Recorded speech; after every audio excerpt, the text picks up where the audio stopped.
Unexplained, 347 Strange Sightings, Incredible Occurrences, and Puzzling Physical Phenomena by Jerome Clark. The Crawfordsville Monster. Among the most fantastic of all UFO reports is one that came out of Crawfordsville, Indiana in early September 1891. According to a story in the Indianapolis Journal for September 5th, 1891, at 2 o'clock in the previous morning, a horrible apparition appeared in the western sky, where two men hitching up a wagon saw it. 100 feet in the air, 20 feet long and 8 feet wide, the headless oblong thing, apparently some bizarre variety of living creature, propelled itself with several pairs of fins and circled a nearby house. It disappeared to the east for a short time and then returned. The two men, their curiosity exhausted, gave vent to an understandable impulse to take to their heels. They were not, however, the only witnesses. A Methodist pastor, the Reverend G.W. Switzer, and his wife also observed the phenomenon. The creature was back the following evening, and this time hundreds of Crawfordsville citizens saw it violently flapping fins and flaming red eye. The creature squirmed as if in agony and made a wheezing, plaintive sound as it hovered at 300 feet. At one point it swooped over a band of onlookers who swore that they felt its hot breath. Years later, when Charles Fort came upon the story in the September 10th, 1891 issue of the Brooklyn Eagle, he was very suspicious, convinced that there had probably never been a Reverend G.W. Switzer of Crawfordsville, Indiana. Curious almost in spite of himself, he investigated it and, to his surprise, learned that the Reverend G.W. Switzer had lived in Crawfordsville, Indiana in September 1891. He wrote him at his present address in Michigan. Reverend Switzer replied that he would send a full account of his sighting as soon as he got back from current travels. Unfortunately, Charles Fort added, I have been unable to get him to send that account. The problem is, did a headless monster appear in Crawfordsville, Indiana in September 1891? And I published the results of my researches. Yes, a Reverend G.W. Switzer did live in Crawfordsville at the time, but in time, Vincent Gaddis, a Crawfordsville newspaper reporter and member of the Fortean Society, was able to do better than that. He interviewed the town's older residents, who said the story was true and told him about the September 6th mass sighting, which had not been reported in the press. Gaddis wrote, all reports refer to this object as a living thing. In other words, one of the hypothetical atmospheric life forms that would figure in early theories about unidentified flying objects.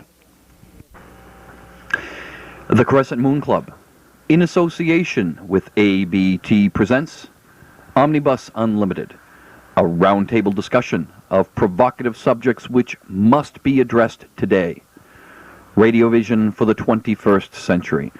Hello again, everyone. I'm Laurence Nobile, independent researcher and host of Omnibus Unlimited. We come to you once again from our ABT studios in lovely Dover, Massachusetts. Tonight, our topic for discussion is the Crawfordsville Monster. With me to discuss this topic is ufologist Dan Murray. Dan, thanks for being here this evening. Again, a pleasure, Larry. Also with us is communications expert Kevin Smith. Kevin, thank you for being here this evening. Pleased to be here, Larry. Weatherman Damon Nobile. Damon, thanks for being here and for being in and out as need be. Oh, thank you very much. Psychic healer and medical technician Tom Murray. Tom, thank you for being here today. Good evening, Larry. Good evening, gentlemen. My goodness, we have an all-male group here. I hope nobody objects.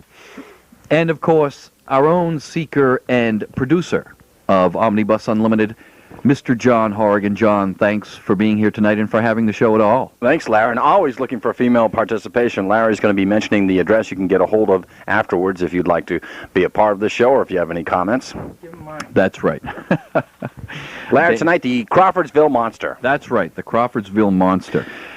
Who would first like to talk about that? We've heard John's stunning account of the Crawfordsville Monster. Who would like first to discuss this? Anybody? Nobody wants to take this subject. Oh, yes. Okay, go ahead there, Dan. Well, it looks like I drew the straw, but when I read this, it was just so totally whacked out. It's very hard to believe. But the vision I kept getting in my head was of the movie Rocketeer and the old what was that, Commander Cody or Rocket Man series that used to be on TV, and you're still catching the old cable stations once in a while. And because the thing that bothered me about Buster Crab? Yeah, well, the thing that bothered me was the fin description and the headless part. So if they really truly saw something flying around, and the size of it, it's not a human form. It could have been a ship, I don't know. They're talking about a large red eye that beams out at them, and they can feel hot breath, which would indicate some type of propulsion. They're talking fins, so you're talking a type of, at first I was thinking of flipper fins, creature from the lagoon, and then it occurred to me they could be like the back wing of a plane. Like that type of fin with points coming out. Perhaps aerolons, something along that line? Yeah, Dan? well, something that would appear to them from the ground in 1891 as being fins. They would have no other way to describe it. Now, we're not talking about the typical monster here. If there is such a thing as a typical monster, it would be a land-roving, sort of demented, misfigured, or disfigured, mutated human being. But this is a monster, if I'm correct, John, that is sort of reptilian and also flies. Yeah, that's why I found this account so fascinating. It's the only account I could find in Unexplained by Jerome Clark. But it's a flying Martian. Of course, when you hear that red eye, what's it make you think of? And the hot breath, it tells me alien, an alien separated from his craft, which I think is very vulnerable. We talk about Spielberg's movie of E.T., how the alien gets separated from the craft, but this sounds like one of the many groups of aliens that Dan believes visits the Earth, and I think that we've posed so many cases that you have to think that there's more than one culture visiting the Earth from outer space. But this sounds like he's separated from his ship, or he's lost. I mean, you don't have these flying monsters. Dan? Yeah, the other thing that struck me also is that it matches biblical descriptions of a demon. Yes. Especially medieval.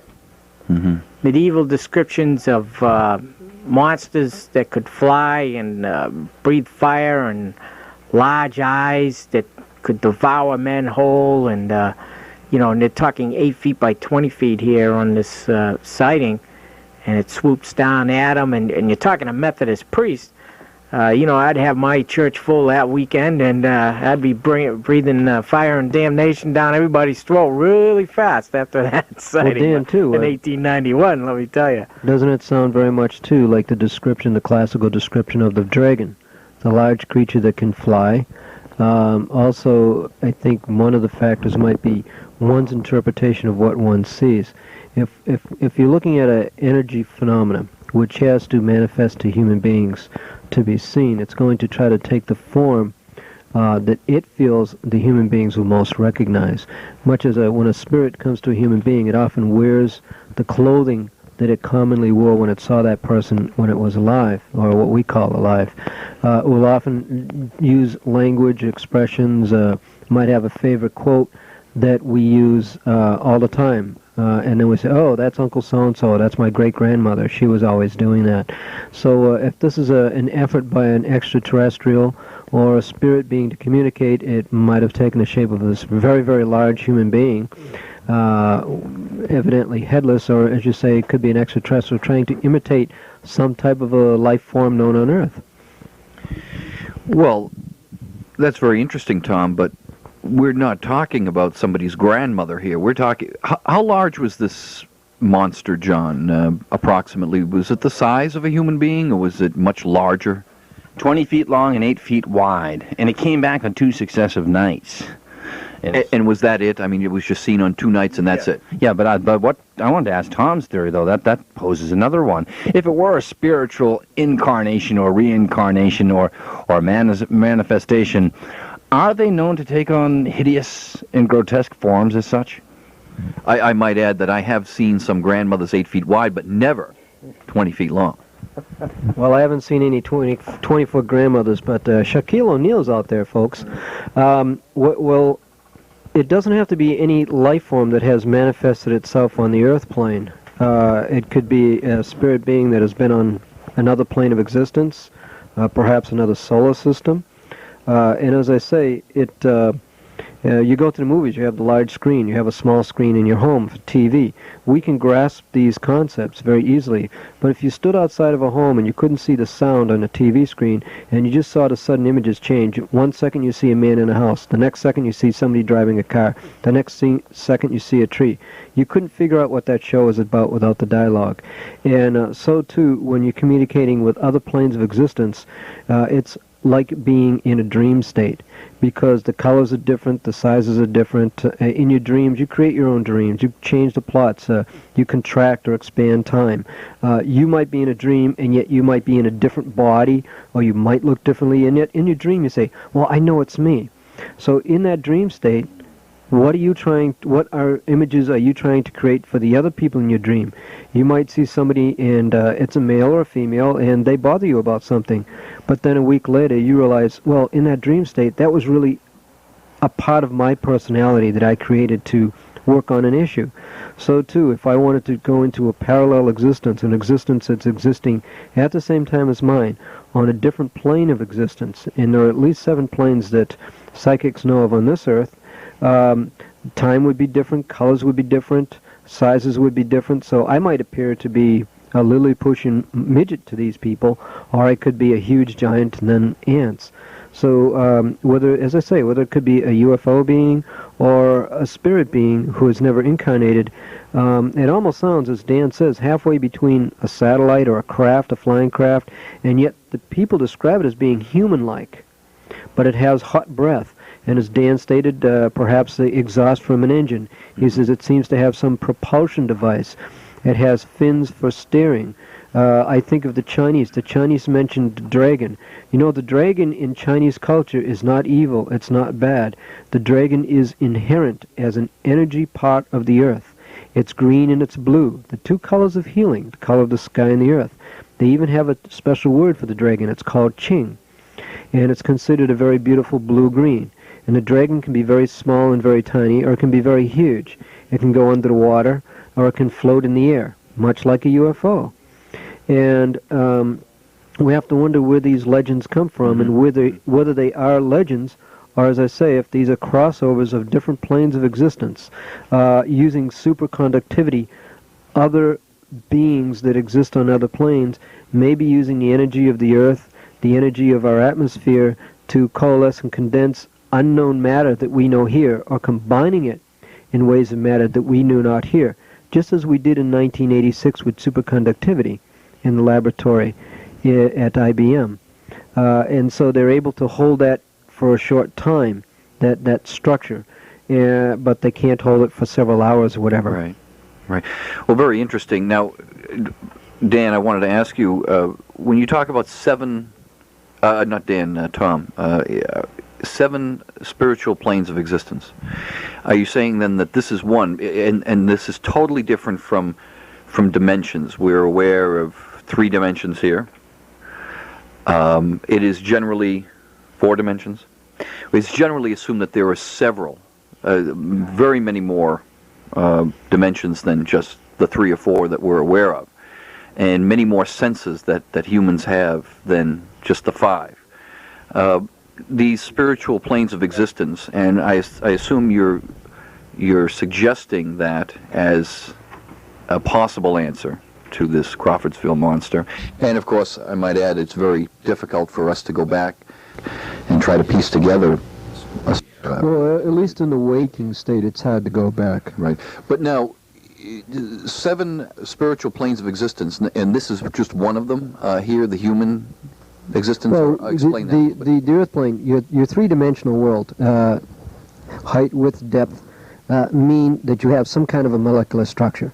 You have molecules, you have density, you have something solid, a chair, a table, even the air. If you compress the air, at some point it starts getting difficult to compress and it reacts back. Your molecules will only be pressed so tight together. When you press molecules beyond their normal state of compression, you create new matter. This is exactly what's going on right now at various laboratories around the world in this rush to find superconductors that can, once you start an energy flow through them, they perpetually send this energy flow. And they used to use very, very, very low temperatures at what's called absolute zero, so cold that molecular action stops. And this is done under tremendous pressure. And in the last 4 years, there's been tremendous breakthroughs at several laboratories around the world, in Beijing, in Japan, and in the United States. And this is one of the biggest scientific races. Millions and millions and millions of dollars are going into this project. But think of it, perpetual energy that could be harnessed perhaps from the sun or even snow, and energy that's cool, that doesn't run hot. And every couple of months, people are able to take combinations that have been found on the Earth, or rare trace elements such as lanthanum, and typical elements such as cupric oxides and so forth, and mix them together to create these wires, you could call them wires, or metallic oxides that conduct a current very, very easily with no resistance. Therefore, they don't create heat. And you can combine new substances with them. This is one of the reasons why the astronauts in space are combining substances in space without oxygen. But I feel on the Earth plane, what you need is oxygen. Oxygen can actually change its polarity. That's why a lot of these superconductors have copper with them, copper and oxygen. Copper and oxygen oxidize if you just leave them all by themselves. They combine and they react. So they're super reactors. They're super reactors, and all the way back to Lemuria, or the continent of Mu, they describe four basic elements, of which all other elements known on the Earth are made from. And they say that all of these elements have their own energy force. I believe one of them is oxygen, and I believe another one is probably what we call iron. I'm not sure, but that would be something. Which brings up the idea also that you can have life forms besides the carbon-based life form that we think of. You could have a copper-based life form that uses copper and oxygen for its combustion.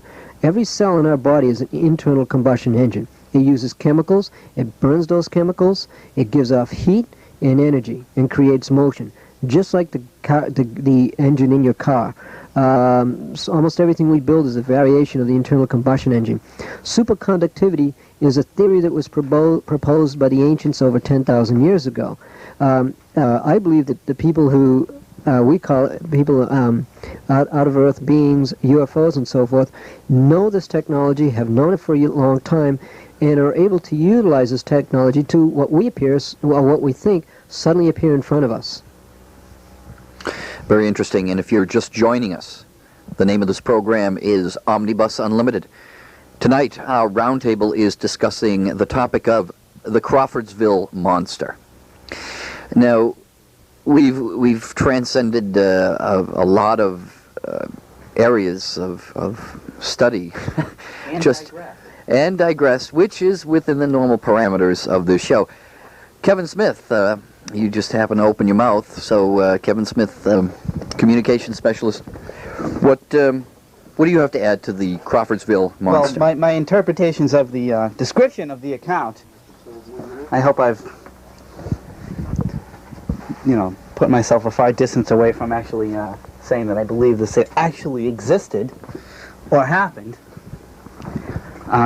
If one were to assume that any of this hogwash were true, there are many points in the story which are don't make much sense at any of the descriptions being offered.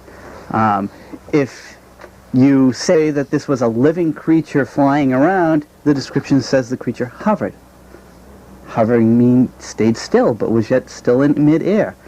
I don't know of too many creatures other than a hummingbird that can hover, and I don't think this was a hummingbird being misdescribed here. So that shoots down that theory. Electromagnets hover. Yeah, no, seagulls hover in the wind, right? Hawks. That's about every bird I can think of. Go on. The description of having a hot breath, it doesn't seem that some spirit from an extraterrestrial plane would emit such a change on the physical environment as a hot breath or a hot wind described by the people. Every account supposedly called it a living creature. So there goes all your theories of some mechanical UFO, so forth and so on description. I think we're pretty limited here. If it was a dragon with... Well, what if it was an android? An android would look like a human being, perhaps, but an android's a machine. A cyborg could be half human, half machine. So a cyborg would probably generate a certain amount of heat. If it's in a machine projecting an image, like a TV projects an image, the machine might be emitting heat and not the image itself. Those could be possibilities. Mm-hmm. Very interesting, Tom. Nothing more to add there, Kevin. Now, John, how many eyewitness accounts did we have, once again, of the Crawfordsville Monster? Well, Kevin makes some good points there. First, you have two guys at 2 in the morning hitching up a wagon who claim to see it. Okay, they say 20 feet long, 8 feet wide, 100 feet above them. It propelled itself with several pairs of fins and circled a nearby house. Disappears to the east for a short time and returns. These guys are scared, S-less, and split big time. Mm-hmm. The following evening, and also the Methodist pastor, the Reverend G.W. Switzer, and his wife also observe it that night. The second night it comes back and hovers at 300 feet. They say hundreds of Crawfordsville citizens see it. At one point it swoops over a band of onlookers who swore they felt its hot breath. And then they find out that there is a Switzer. And then the old people, Vincent Gaddis, who's a newspaper reporter, comes back and says, yeah, the old people, he interviewed the older residents of the town, and they said the story was true and told them about a September 6th mass sighting. Okay, so it happened on the September 5th and September 6th of 1891. Very interesting. Weatherman Damon Nobile, you got anything to add on the Crawfordsville Monster? Well, what can I say, but it's too bad they didn't have a video camera back in then. That's all I'm going to say about it. Yeah, a lot of this would make a lot more sense if we had some proof, some hard evidence. Yes, Kevin? Well, it could even just be a case of some demented form of mass hypnosis or some implant of thought, maybe even by the pastor of the day, in order to, as someone may have earlier said, strike the fear of God into these people, and just they projected it. Of course, my first question to that is the pastor was not hitching up the wagon at 2 o'clock in the morning. And did these people all get out into a group and the pastor gave a speech and said, okay, now you're going to see something in the sky? Or did people say, what the hell is that in the sky? Come take a look at this, Ethel, which seems to be more in the line of the report. I also love it. One thing I find, being a hypnotist, a licensed hypnotist, is I always hear about mass hypnotism. Did you ever try to mass hypnotize people and then have them to see things flying in the sky? First of all, if you mass hypnotize people, a lot of those people are not going to be hypnotized. The ones that hypnotize easily and are open to suggestion, which is probably 10 or 12%, will be mass hypnotized. Other ones will be slightly hypnotized. And I think that with mass hypnosis, you could get them to think a certain way or think that, an attitude or encourage them towards a certain activity. But also, see, there's no, because this is a brief article, but it wasn't suggested at that time in the article, which I find a little interesting, because there were a lot of stage hypnotists active in the country at that time, but there doesn't seem to be any mass hypnosis theory presented at the time, which, as you mentioned, Kevin, I find kind of interesting, because that's one that I would suggest right away, that people get convinced to see this. I know, for instance, we could call Adolf Hitler, in a sense, a mass hypnotist, in which he would give a speech. He would galvanize the people behind him. He had that magnetic personality about him. He was dynamic in his speaking. But he also had he had something for the people to focus on, and that was hatred. But these people seemed to go about their normal life after this. They saw this incident, but after that, nobody committed mass suicide, nobody left out of town. So also I think Dan Murray and myself agree, and you might agree too, Kevin, if there was something there. This sounds more like a machine than a being. Don't you think so, with the movement being described by fins, that if there was something there, it was some kind of a craft or something as opposed to a spirit or a being? What's your thoughts on that? Tough to say. The description is very limiting. We don't have a lot of details. Kevin, it would be beneficial if you could speak into the microphone. Thank you, Larry. at the time, that late in that century, machinery was not all that uncommon, all that foreign. I mean, there were tractors in the fields. I really have a hard time believing that it could be so I don't mean it's misconstrued. machinery. I don't mean it's machinery. Well, I mean, just Exactly.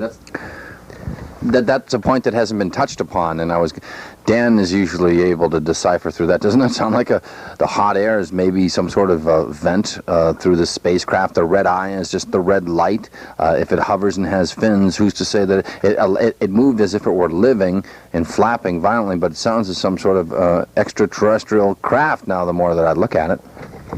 In UFOs, usually the red light is on the top, blues and greens are mixed on the bottom, and the lower lights are usually circling around. And people that claim to have seen UFOs for a period of time, say up to a half an hour, they all seem to be, as you mentioned earlier, Kevin, mass hypnosis. They say, well, I saw something, I felt different, my mind seemed to be under the control of somebody else. And but it's funny that now the red light of a UFO is always seen on the top, and also this would be the eye of this being. And I think it's people's interpretation. If there's no such thing as a plane or an aircraft or a balloon in the air and the people haven't seen one, they would try to think, is this a flying creature, flying being? But my feeling is if there was something there, it sounds more like me with the heat and so forth. They're trying to take, if it is an alien craft, trying to turn it in their own subconscious into a being. Very interesting. Again, it's as we've talked about in the past, Dan, about people having a frame of reference and knowing. So if they've never seen a flying spacecraft before, they're likely to put it in terms of what they've already seen, animals, some sort of monster that they've been taught in school. And we've only got about 2 minutes left.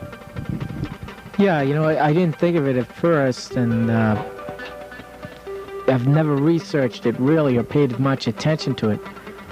But it, like I said, it occurred to me it could be like a demon you read about in the medieval ages, and or like I said, like it's a small craft.